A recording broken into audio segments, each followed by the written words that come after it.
Hello, मैं हूं आपका दोस्त और होस्ट जतिन पाटिल और आप देख रहे हैं the insight exchange, the unscripted podcast. अगर आप हमारे चैनल पर नए हैं तो आज ही सब्सक्राइब बटन को दबाइए और बेल आइकन को दबाइए ताकि हम आपके लिए नए नए मेहमानों को आमंत्रित कर सके और उनके इनसाइट्स के जरिए आपके जीवन में एक बेहतरीन चेंज और बदलाव ला सके।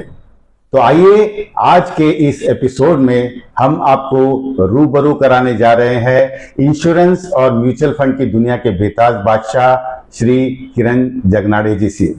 किरण जगनाड़े जी नवी मुंबई में 21 साल से इंश्योरेंस में है और 9 साल से म्यूचुअल फंड्स में है।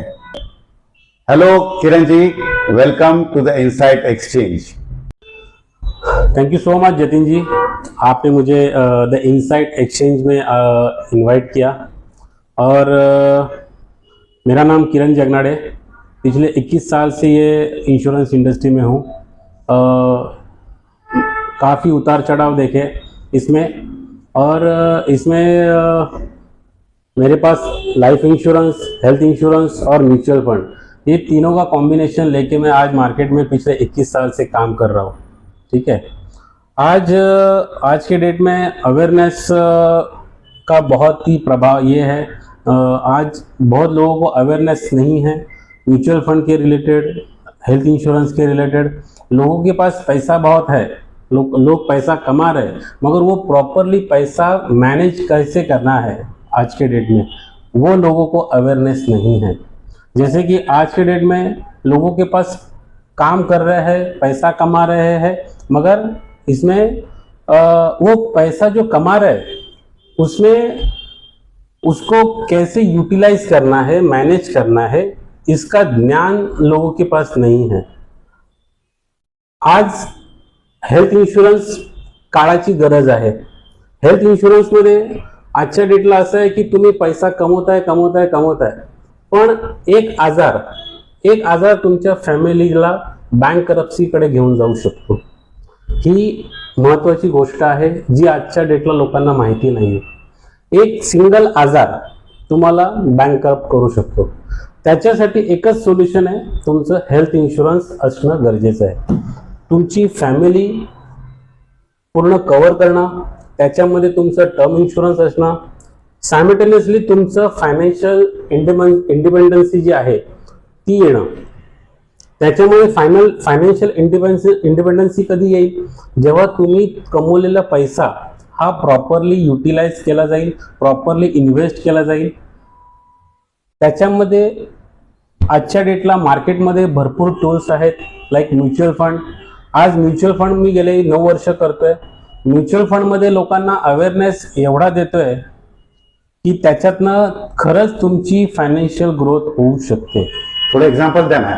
ह्याच्यामध्ये एक्झाम्पल असं आहे की आजच्या डेटला समजा तुम्ही 10,000 ची SIP करताय। ठीक आहे, आज 10,000 ची SIP तुम्ही दर महिना सुरुवात करताय, छोटासा का होईना तुम्ही स्टार्ट करा।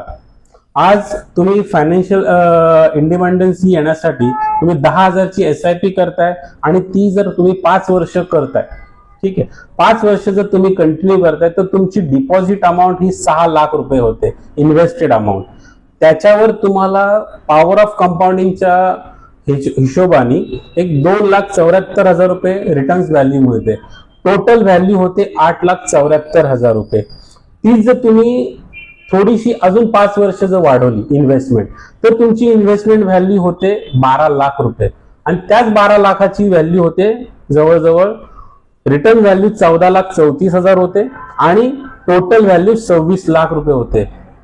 तीच जर व्हॅल्यू तुम्ही थोडीशी अजून 5 वर्ष जर एक्सटेंड करताय आणि तीच इन्व्हेस्टमेंट जर 15 वर्ष करताय, तर तुमची इन्व्हेस्टमेंट व्हॅल्यू होते 18 लाख रुपये आणि त्याच्यामध्ये टोटल रिटर्न व्हॅल्यू होते 43,73,000। टोटल रिटर्न व्हॅल्यू जर आपण काढली त्याची calculation for 15 years for 10,000 SIP per month 61,73,000। It is a huge amount. पण सर असं आहे ना की लोकांकडे 10,000 रुपये महिना गुंतवायला एवढे पैसे पण नसतात, तर मिनिमम किती पैशांनी माणूस सुरू करू शकतो? चांगला क्वेश्चन आहे तुमचा. याच्यामध्ये तुम्हाला 500 रुपयापासून तुम्ही SIP स्टार्ट करू शकता. हे असं नाही की तुम्हाला 10,000 रुपयाचीच करायची किंवा 20,000चीच SIP करायची. तुम्ही 500 रुपयापासून पण ही SIP ची जी सुरुवात आहे ती करू शकता. मग तुम्ही 500 रुपये करा, 1,000 रुपये करा, 2,000 रुपये करा. तुमची फ्युचर अमाऊंट, तुमची रिक्वायरमेंट फ्युचर अमाऊंट किती आहे हे तुम्ही डिसाईड करणं गरजेचं आहे. ठीक आहे. बरं, याच्यामध्ये SWP पण कॉन्सेप्ट आहे ना, म्हणजे काही वर्षांनी पाहिजे तर आपण रिटायरमेंट लवकर घ्यायचं असेल तर आपण विड्रॉ पण करू शकतो ना आपल्या अमाऊंट मध्ये. एक्झॅक्टली तेच मी म्हणतोय. आता जर समजा तुम्ही बोलताय की आज मी समजा 10,000 रुपयाची SIP करतोय, आज तुमचं एज आहे समजा 35 एज, ठीक आहे, आणि तोच व्यक्ती जर 35 वर्षाचा व्यक्ती जर 15 वर्ष पुढची SIP करतोय 10,000ची, 15 वर्ष तो काम करतोय, 15 वर्ष कंटिन्युअस तो 10,000ची SIP करतोय, तर 10,000च्या SIP मध्ये पुढच्या 15 वर्षात 61 लाखचा कॉर्पस तयार होतोय.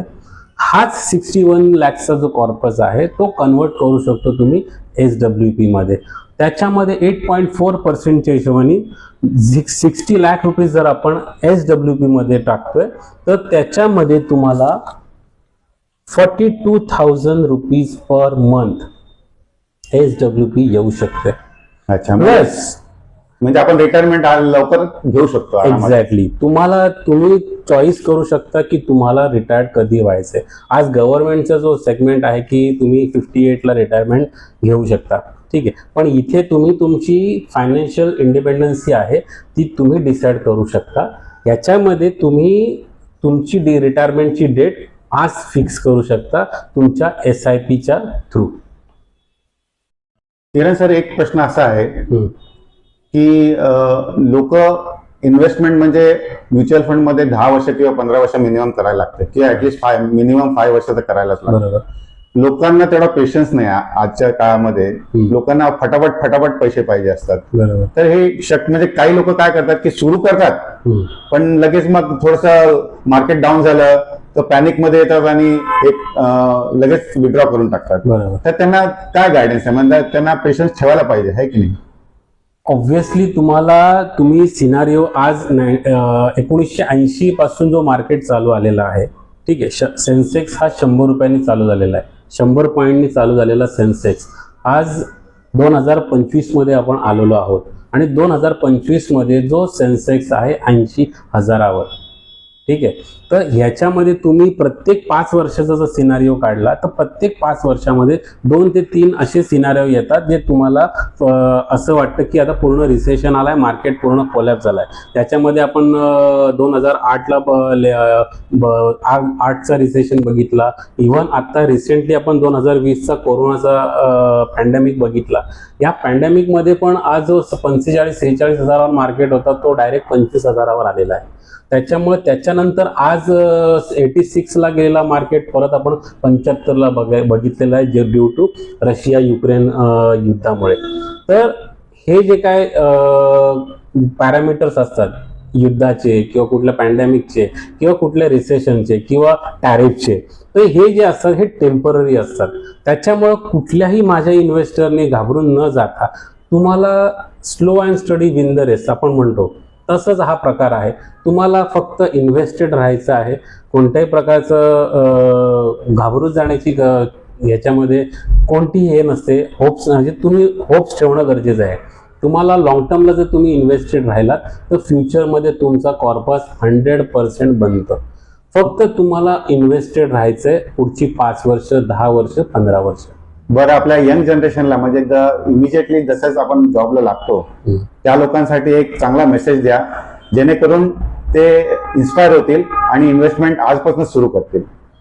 मी माझ्या सगळ्या यंगस्टरला आज ह्याच्या 15 वर्षापूर्वी जर विचार केला तर त्याच्यामध्ये त्या टायमाला लोकांना सॅलरीचे पॅकेजेस फार कमी असायचे. आज जो काही यंग क्राऊड जो आहे त्याला प्रत्येकाला जो स्टार्टिंग पॅकेज आहे तोच एक 5 लाखाचा, 6 लाखाचा, 7 लाखाचा, 15 लाखाचा पॅकेज असतो. आजचा जो यंगस्टर आहे, आजचा जो यूथ आहे तो स्मार्टली हे करू शकतो, इन्व्हेस्ट करू शकतो. आज प्रत्येकाकडे चांगला नॉलेज आहे, प्रत्येकाकडे आज स्मार्ट गॅजेट आहेत, आज टेक्नॉलॉजी आहे. आज सगळा जो काही कारभार असतो म्युच्युअल फंडचा किंवा हेल्थ इन्शुरन्सचा हा पेपरलेस असतो, ठीक आहे, याच्यामध्ये जर तुम्ही प्रॉपरली इन्व्हेस्टमेंट केलात, ठीक आहे, तर तुम्हाला येणारा जो फ्युचरमध्ये जो काय फायनान्शियल क्रायसिस असतील त्याच्यापासून तुम्हाला त्या मुक्तता मिळू शकते. आज प्रत्येकाला आज प्रत्येक 3 मागं 2 जणांचं फायनान्शियल क्रायसिसमध्ये आलेले आहेत. प्रत्येक 5 मागे 1-2 व्यक्तींकडे फायनान्शियल क्रायसिस आलेले आहेत. हे मी स्वतः गेली 21 वर्षात बघितलेलं आहे. त्याच्यामुळे अजून एक सॉरी इंटरप्ट करतोय. तुम्ही मला एक किस्सा एकदा सांगितला होता, ते मेडिक्लेम नसल्यामुळे एक माणसांना काय काय प्रॉब्लेम होतात. तो जरा किस्सा परत एकदा आपल्या लोकांसाठी सांगितलं तर बरं होईल. चांगलं आहे. मेडिक्लेम पॉलिसी का असायला पाहिजे? आज प्रत्येकाला मेडिक्लेम पॉलिसी जी आहे ही असणं गरजेचं आहे.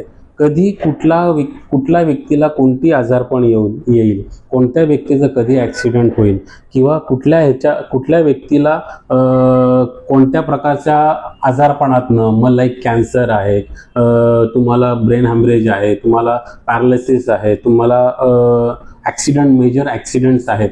हे असे मी बरेचसे कस्टमरचे क्लेम सेटल केलेले आहेत. आज पॉलिसी नसल्या कारणामुळे लोकांना स्वतःच्या घरातले दागिने, स्वतःचं घर विकण्याची पाळी आलेली आहे. असे पण किस्से मी बघितलेले आहेत. आणि पॉलिसी असल्या कारणामुळे प्रत्येकाला क्वालिटी ट्रीटमेंट घेऊन, लाईक अपोलो आहे, फोर्टिज आहे, हिंदूज आहे, लीलावती आहे, अशा चांगल्या हॉस्पिटलमध्ये लाईन ऑफ ट्रीटमेंट घेऊन बरं होऊन घरी आलेले मी कस्टमर माझे स्वतःचे बघितलेले आहेत. तो जरा किस्सा सांगा ना, जो म्हणजे इयरचा प्रॉब्लेम झालेला एकाला. आज एका व्यक्तीचा असा विषय आहे की त्याच्या दैनंदिन आयुष्यामध्ये तो आयुष्य जगतोय, पण त्या व्यक्तीच्या कानात अचानक पाणी यायला लागला. ठीक आहे, पण आज त्या व्यक्तीला पाणी यायला लागला, त्या पाण्याचा वास यायला लागला. त्या कस्टमर त्या पेशंटकडे, डॉक्टरकडे जेव्हा जातो आणि नंतर कळतं की जेव्हा त्याची सोनोग्राफी केली जाते, सिटी स्कॅन केलं जातं, तेव्हा त्याच्यानंतर कळतं की त्याला त्या बोनमध्ये कॅव्हिटी झालेली आहे. जो आपला कानाचा ऐकण्याचा जो पडदा आहे त्याच्या बाजूला एक बोन असतो, त्या बोनमध्ये कॅव्हिटी क्रिएट झालेली आहे.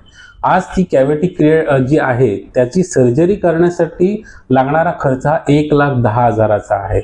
पण आज त्या व्यक्तीकडे इन्शुरन्स नसल्या कारणाने इथे तिथे कुठे काही कमी जास्त याच्यामध्ये कुठे ऑपरेशन होऊ शकतो का, हे पाहण्याची वेळ आलेली आहे. त्याच्यामुळे हेल्थ इन्शुरन्स असणं कंपल्सरी आहे. मग तो तुम्ही 5 लाखाचा घ्या, 2 लाखाचा घ्या, 10 लाखाचा घ्या, तुमची जी काय स्टँडर्ड ऑफ लिव्हिंग आहे त्याप्रमाणे तुम्हाला हेल्थ इन्शुरन्स घेणं गरजेचं आहे. थँक्यू किरण साहेब. आज तुम्ही आपला बहुमूल्य वेळ आम्हाला दिला आणि खूप चांगल्या गोष्टी आम्हाला सांगितल्या. Thanks for coming to insight exchange and keep doing the good job. तुम्ही खूप चांगलं कार्य करतायत, त्याचमुळे मी आज वेळ काढून तुमच्याकडे आलो होतो. तर धन्यवाद आणि असंच कार्य पुढे ठेवा हीच अपेक्षा. Yes, thank you so much. Yes sir, धन्यवाद.